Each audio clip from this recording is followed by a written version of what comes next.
Olutalo lwandibalukawo mu bajaasi ba Museveni oba bayite aba UPDF abali e Somalia olw'ensonga nti kyaddaaki bamaze emyezi 6 nga tebabasasula yadde ennusu. Ku Prejan Media gwe yonna gy'osinziira okubanga ku mukutu koli tugamba mwattu ekyo ky'okola okola ky'amaanyi era ne tugamba nti gw'omupya subscribinga onyige n'akade osobola okubanga tosubwa mawulire gagenda maaso mu ggwanga erya Uganda. Amagye gano nga bega Uganda People's Defence Forces nga gano gali ku operation ey'okugumbula abayeekera oba abatujju abamanyiddwa nga aba Al-Shabaab wali mu ggwanga erya Somalia. Kyaddaaki gavuddeyo ne geekalakasa ne gagamba nti ebyaffe ebikola byonna tugenda biteeka wansi olw'ensonga nti tetusobola beera mu ntalo na bano basajja naye ng'ate akasente kaffe tekatuuka, akasente kaffe okumala emyezi 6.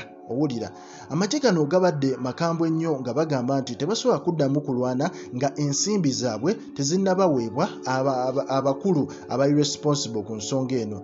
Omu ku badeputy UPDF deputy spokesperson ng'ono amanyiddwa nga Lieutenant Ronald Kakurugu Kyaddaaki avuddeyo n'agamba nti kituufu abajaasi tunnabawa akasente kaabwe naye nga akasente kaabwe kagenda kujja yadde tetuwa bajaasi bano sente direct olw'ensonga nti sente ezo ziyita mu African Union, bafunders aba African Union be balina okuba nga babawa akasente ako. So mu mbeera eyo n'agamba nti ensonga yaabwe tugiriko era tugenda kuba tugikolako.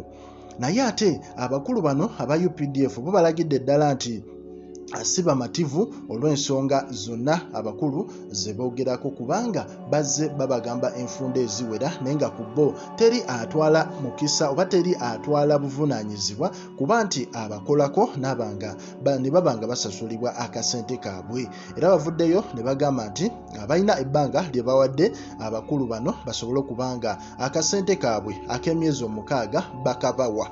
Otherwise biyinza okyukamu kusinziira ku bye babadde basuubira. Ffe tulinze bulinzi kubanga ffe ku Prejan Media tuba twewaayo kubanga tukuwa update zino ezigenda maaso mu ggwanga lyattu Uganda era nga nkugamba nti subscribing onyige n'akade osobole okubanga tosubwa.